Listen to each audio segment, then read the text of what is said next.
हिमांशु तिवारी जी जबलपुर से।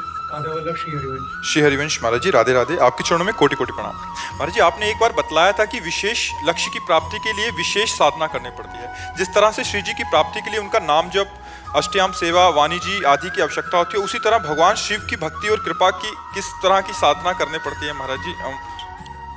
सबसे पहली साधना है, किसी भी भगवान को प्रसन्न करना हो तो अपने को उनके हवाले कर दो।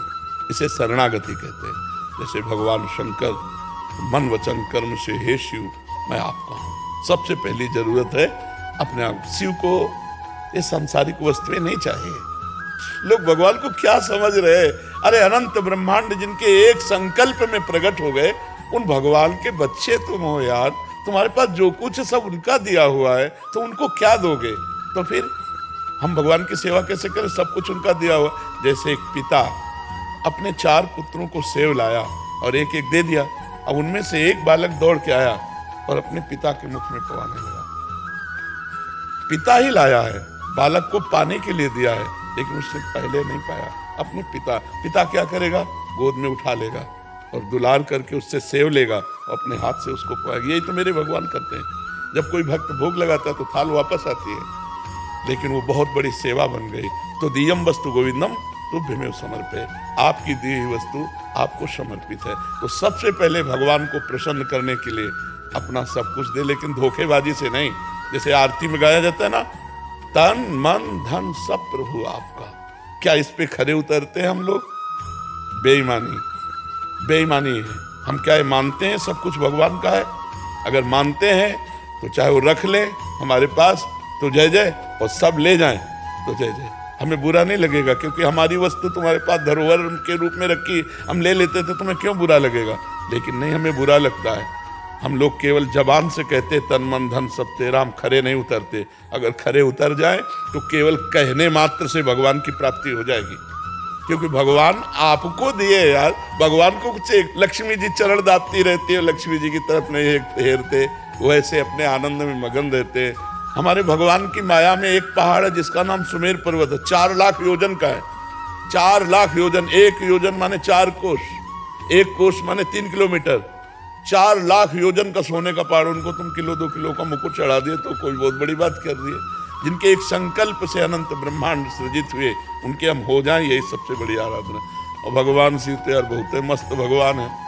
धतूरे का फल, अकौड़े का फूल, एक चुल्लू जल, हर हर महादेव, इतने में राजी हो गए। अरे लेकिन सच्ची साधना का स्वरूप है तन मन प्राण भगवान को समर्पित कर देना। समझ पा रहे आप? गुरुदेव, आपने भगवान शिव के भी दर्शन किए, तो आपने कैसी साधना की थी उसको प्राप्त करने की? क्या उनके दर्शन किए? यही साधना की थी। घाटों में पड़े रहते थे, तन मन प्राण समर्पित करके, एक भी श्वास व्यर्थ नहीं जाने देते थे। आज भी हमारे पास 1 रुपया नहीं, न जीवन में कभी लिया है, न जीवन में रखा है, न जीवन में रखेंगे। कभी ऐसे किसी से नहीं। जो आ जाता भोजन घाट में, कभी भरपेट भोजन नहीं मिलता था। कभी कोई इतना सतुआ, कभी एक बर्फी। अब आज तो भगवान जैसे रख रहे हैं वैसे रह रहे हैं। ऐसा जीवन नहीं था। एक वस्त्र केवल और एक ही लगन में भगवत साक्षात। अब बचपन से निकले थे, 13 वर्ष की अवस्था, कोई दुख से थोड़े निकले थे कि किसी विपत्ति या दुख या संकट से हम बाबा जी बन गए हो। खूब ज्ञान पूर्वक निकले थे कि मेरा लक्ष्य क्या है। तो उसी लक्ष्य की प्राप्ति के लिए तड़पन रहती। अब 13 से लेके 55-56 का शरीर होगा, इतनी आयु पूरी व्यतीत हुई है केवल भगवान में। एक भी दोस्त हमारा संसार में नहीं, तो दुश्मन कहां से हो जाएगा? जब दोस्त नहीं, दुश्मन कैसे? सब भगवत स्वरूप है। सबको हम प्यार करते हैं, लेकिन हम किसी से दोस्ती नहीं रखते। ममता नहीं, आसक्ति नहीं, दोस्ती नहीं, शत्रुता नहीं, सब में भगवत भाव रखते हैं। तो यही भाव वहाँ काशी के घाटों में बस भिक्षुक रूप में जो हमें उदर पोषण के लिए कभी सतुआ मिल जाता, कभी बर्फी के 2 टुकड़े मिल जाते। रात दिन लगन थी मुझे भगवान की प्राप्ति करनी है। तो जो हम चाह करते हैं भगवान उसकी पूर्ति कर देते हैं। अब उन्होंने कृपा करके वृंदावन भेज दिया, प्रिया प्रीतम की उपासना में भेज दिया, और ये समाज को सेवा दिलानी थी, इसलिए उन्होंने ऐसा संयोग करा दिया। तो उन्हीं का सारा खेल है। भगवान शिव की ही कृपा से हमें जो कुछ प्राप्त है वो उन्हीं की कृपा से प्राप्त है। पर हमारा शिव जी के सिवा कोई था नहीं।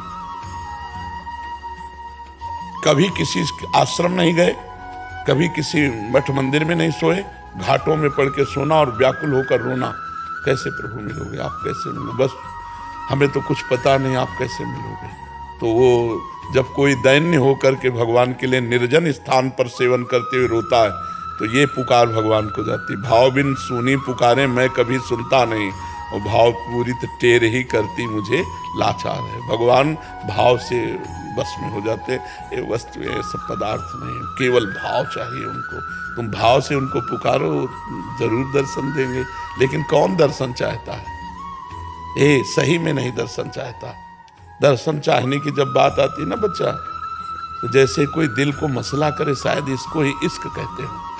हर समय एक विशेष तड़पन, हर समय एक विशेष आहत, जैसे कोई आदमी होना, केवल एक ही बात, कब प्रभु मिलेंगे, कब मिलेंगे, कब मिलेंगे। वो अब जैसे आपके माँ है, आपके पिता है, आपके भाई, आपके परिवार है, तो आपको जीवन व्यतीत करना अच्छा लगता है ना। उसकी सोचो जिसने माँ पिता भाई बंधु सब होते हुए छोड़ दिए, ना कोई सुख, ना कोई सुविधा, ना कोई मनोरंजन, और केवल भगवान के लिए, तब वो भगवान की चाहत, भगवान की प्राप्ति की बात आती है। जब रुदु सुश्रम राजन कृष्ण दर्शन लालसा, तासा माविर्भूत छौरीष्ट में मान मुखाम्बुजा, पीताम्बर धरासृग्वी साक्षात मनमथ मनमथा।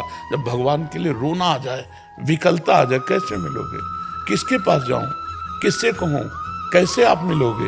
वो व्याकुलता, तो भगवान जब व्याकुलता देखते हैं तो भगवान सब में है, सब जगह है, सब रूपों में है।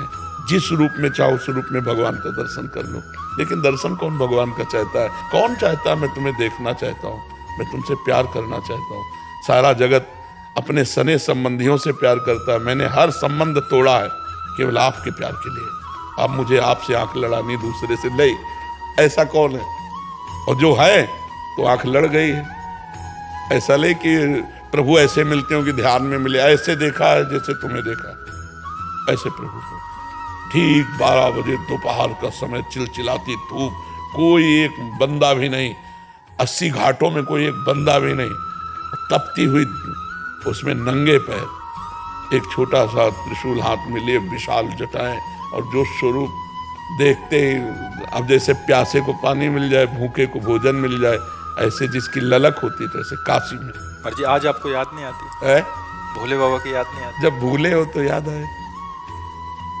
जैसे इस शरीर की हम याद नहीं करते और इसको हम भूले भी नहीं है। बोलो, सोने के बाद जब उठते हैं आप, तो आपको ये याद करना पड़ता है कि मैं पुरुष हूं, मैं स्त्री हूं, मैं कौन हूं? नहीं, आपकी याद में हर समय था, सोने में भी था, क्योंकि जगकर आप तुरंत क्रियाशील हो जाते हैं। ऐसे ही अगर भगवान शिव को पूछे तो कभी भूले ही नहीं। मतलब वो अगर आप गौर से देखो तो आपको लगेगा कि हम भूले हैं कि नहीं। शंकर पार्षद जैसे वो कर्पूर गौरम करुणा अवतारम संसार सारम भुजगेंद्रारम, उनके चेला ऐसे हैं, उनके दास ऐसे। आप गौर से देखो एकाग्रता करके तो आपको समझ में आ जाएगा। पर वो एकाग्रता होनी चाहिए, वो दृष्टि होनी चाहिए। जाकी रही भावना जैसी प्रभु मूरत देखी। महाराज जी, अब इससे भी पता लगता है कि हर दूसरे दिन कहीं ना कहीं ज्योतिर्लिंग से आपके लिए प्रसाद आता है, कोई पार्षद आते हैं, तो मतलब उससे भी वो प्रेम उजागर होता है कि उनका भी प्रेम आपके प्रति वैसा ही उन्हीं का है। जो कुछ है उसी शिव प्रेम की थाल में है। अगर प्रिया प्रीतम का है तो शिव जी की ही कृपा से है। मूल जो पात्र है वो शिव कृपा है। उस पात्र में जो रस है वो राधा कृष्ण का है, वो प्रिया प्रीतम का है। लेकिन पात्र तो शिव है, पात्र शिव है और रस प्रिया प्रीतम का है।